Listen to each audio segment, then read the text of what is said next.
10,000 जब हम अंकों से लिखेंगे तो इकाई, दहाई, सैकड़ा, हजार, 10,000। इकाई, दहाई, सैकड़ा, हजार और 10,000 जब लिखेंगे तो 4 होंगे शून्य और 1 होगा अंक। 4 शून्य और 1 अंक। मतलब उनसे पूछा गया 10,000 राजाओं से, सबने किसी ने किसके गले में माला जाएगी, तो एक दूसरे से छुप के सब इशारा यही करें क्या माला हमारे गले में जाएगी। तो ऐसा इकट्ठा होना, ऐसा संगठन क्या मतलब का होता है, जो अपने आप को ही सर्वे सर्वा माने। देखो भैया, कोई भी काम करो, कोई भी अच्छा काम करो तो इकट्ठे तो रहो, लेकिन इकट्ठे रहने के बाद अपने को बड़ा मत मानिएगा, सबको समान दृष्टि से मानिएगा, तब इकट्ठे होकर एक भाव में आकर के काम को संपादित कर सकते हैं। और अगर इकट्ठे हो गए और सब में अपने ही अपने आप को, जैसे मतलब 4 जीरो और 1 अंक, मतलब 4 मतलब हर एक आदमी समझे कि सब हैं जीरो और हम हैं हीरो, आज की भाषा में कहें तो ऐसा संगठन ज्यादा चल नहीं पाता है। और जब भूप सहस्त्रस एक ही बार उठे लगे उठावन टरई न टारा, जब इनसे नहीं कुछ हुआ तो फिर अंत में जनक जी ने विचार किया, वो तो ज्ञानी है, तो जनक जी ने विचार किया कि जिनसे धनुष उठना नहीं है, जिनसे उठना नहीं है वो अपनी जगह पे खुरापात की ये मान नहीं रहे, 10,000 उठ के जा रहे, और जिनसे धनुष उठना है वो अपनी जगह से उठ नहीं रहे। बात तो तब बने जिससे काम बनना है वो काम करने के लिए जाए। तो धनुष, अब जनक जी ने सोचा कि जिससे धनुष टूटना है वो कैसे उठे अपने स्थान पर, वो तो परम ज्ञानी है जनक जी। उन्होंने क्या किया, जनक जी ने क्या किया कि बोलना शुरू किया। वो ऐसे बोले जैसे क्रोध में बोल रहे हो। लग रहा था कि क्रोध में बोल रहे, लेकिन क्रोध में नहीं, बोध में बोल रहे थे जनक जी। और जनक जी ने कहा, अब जन को माखे भटमा, मैं समझ गया हूं जितने भी राजा राजकुमार जहां से भी आए सब चले जाओ। और मतलब चेहरे को ऐसा बनाया जैसे क्रोध में भर गए। और मैं समझ गया हूं कि वीर विहीन मही में जानी, ये मही, ये धरती वीरों से हीन हो चुकी है। जो तुम सब पे सब आए, जाओ चले जाओ, तजो आस निज निज ग्रह जाओ। क्यों बोले, लिखा ना विधि पैदे ही विवाह, विधाता ने मेरी एक पुत्री का विवाह लिखा ही नहीं, इसलिए मैंने ऐसी प्रतिज्ञा करी थी। मुझे क्या पता कि ये धरती वीरों से विहीन हो चुकी है। और बोलते जा रहे थे और देखते जा रहे थे राम लक्ष्मण की तरफ। अच्छा, राम जी की तरफ कम देखें, लक्ष्मण जी की तरफ ज्यादा देखें। किसी ने मानो लक्ष्मण जनक जी से पूछा कि आप बोल रहे हो, इधर क्यों देख रहे हो? तो मानो जनक जी ये कहना चाहते हो कि जब तक राम जी अपने स्थान पर खड़े नहीं होंगे तब तक धनुष भंजन की लीला होने वाली नहीं पूरी। और राम जी होंगे खड़े कब? जब पहले लक्ष्मण खड़े होंगे। अच्छा, इसका क्या मतलब है कि लक्ष्मण खड़े हों तभी राम खड़े होंगे? ये कोई जरूरी थोड़ी कि लक्ष्मण जी खड़े हो जाएं तो राम जी खड़े हो जाएं। तो मानो तुलसीदास जी ये संकेत करते हैं कि लक्ष्मण जी के खड़े होने पर राम जी जरूर खड़े हो जाएंगे। क्यों? क्योंकि लक्ष्मण जी के विषय में कहा गया है कि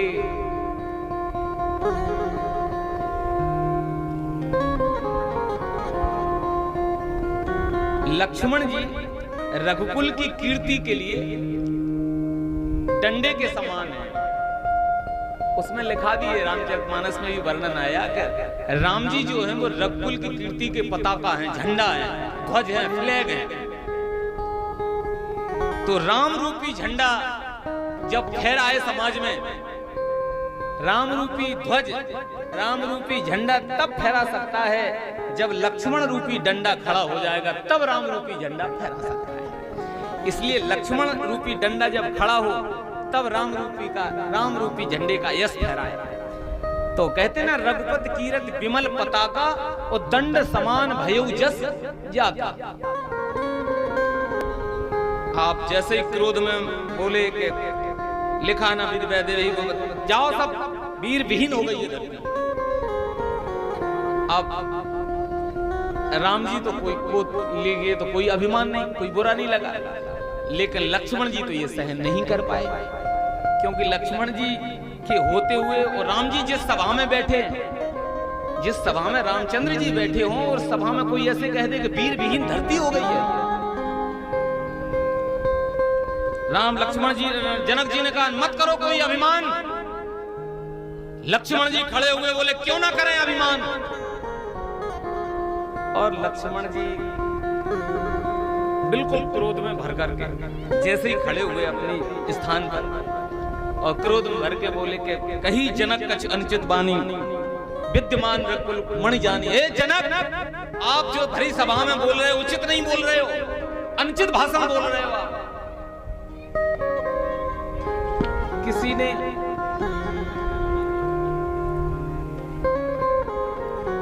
किसी ने मानो लक्ष्मण जी से कहा कि आप जनक जी के लिए प्रश्न चिन्ह खड़ा कर रहे हो कि वो उचित नहीं बोल रहा है, इतने ज्ञानी आदमी के लिए, और तुम कौन सा उचित बोल रहे हो।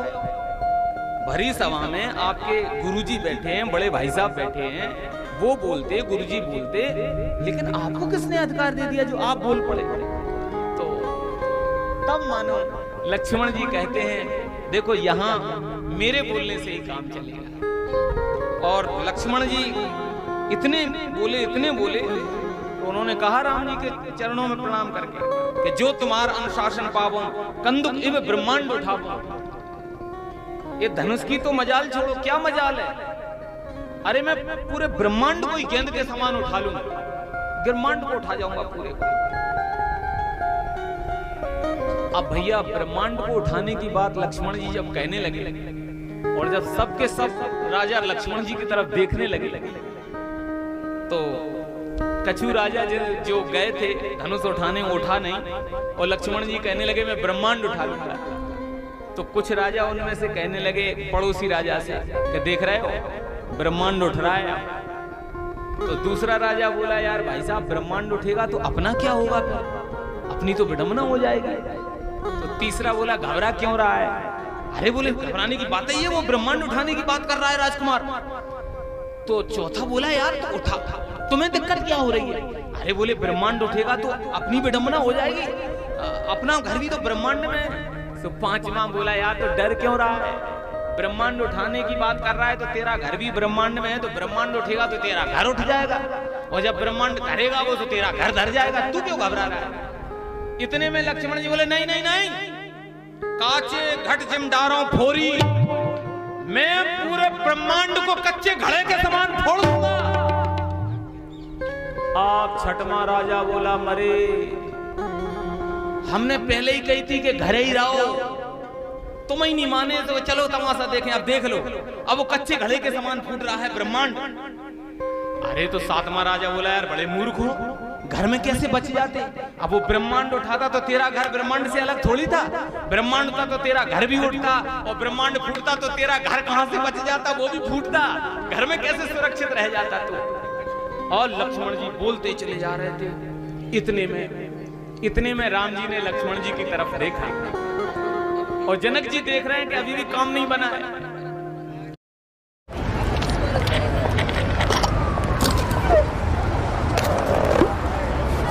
और जनक जी देख रहे हैं कि अभी भी काम नहीं बना है। राम जी ने आराम से लक्ष्मण जी की तरफ देख के कहा कि लक्ष्मण लक्ष्मण सुनो तो सुनो तो सुनो तो, ये सब कर दोगे तुम, ये सब कर दोगे। लक्ष्मण जी बोले प्रभु आपकी आज्ञा हो तो सब हो जाए, आपका अनुशासन पाऊं तो। राम जी ने कहा लक्ष्मण तुम नहीं समझते हो, तुम जब बोल रहे हो ना तुम्हें तो कुछ पता नहीं है, तुम्हारे बोलने से ये धरती हिल रही है। देखो एक बात बताएं, 3 लोगों के क्रिया करने से धरती हिल जाती थी। जामवंत जी जब हाथ पटकते थे ना धरती पर तो धरती हिल जाती थी, और रावण जब चलता था ना धरती पर तो धरती हिल जाती, चलत दशानन डोलत अब्रुम। और लक्ष्मण जी जब बोलते थे लखन सकोप वचन जे बोले और डगमगान वही दिग्गज डोले। और जब लक्ष्मण जी उस समय बोले तो धरती हिलने लगी। धरती हिलने लगी तो राम जी ने कहा कि लक्ष्मण लक्ष्मण सुनो, क्या भैया क्या करें?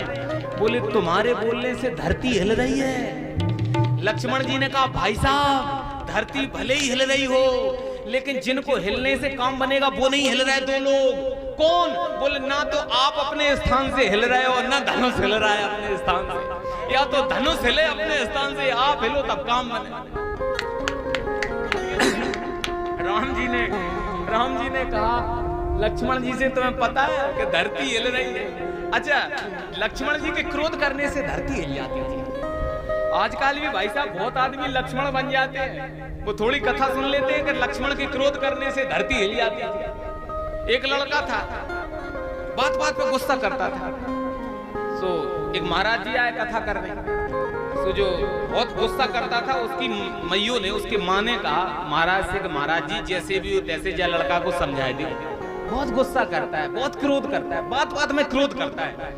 महाराज जी ने जैसे उस लड़के को समझाया, मैया ने तो समझाने के लिए कहा, वो इतने में नाराज हो गया।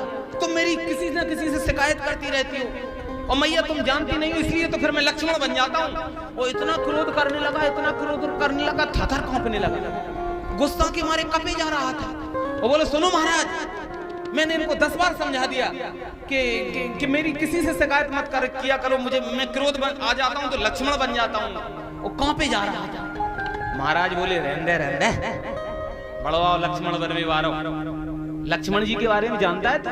लक्ष्मण जी क्रोध करते थे तो धरती हिलती थी, और तू क्रोध कर रहा है तो तू तो खुद ही हिल रहा है बिना जैसा, तो तू क्या धरती हिलाएगा? तो मतलब कुछ लोग नहीं कहते मतलब। तो राम जी ने कहा लक्ष्मण जी से, राम जी ने लक्ष्मण जी से, ए भैया ये गुब्बारे मत लगाओ, मैंने कल ही कहा था, ये तब ध्यान जाएगा। लगा दो बांधो जल्दी जितने आए, अब नहीं ले आना दोबारा से गुब्बारे कोई। अब ये गुब्बारे भगवान के विवाह में लगाना, क्योंकि आदमी फिर कथा थोड़ी सुनेंगे, फिर तुम्हारे गुब्बारों को देखेंगे, रंगी गुब्बारों को। इसलिए इन रंगी गुब्बारों को बांधो, अब मत ले आना। ए बच्चे उनको भी वहां बंद करो। व्यवस्थापक जी जो इनका क्या नाम है, मंच संचालक जो करते हैं भैया,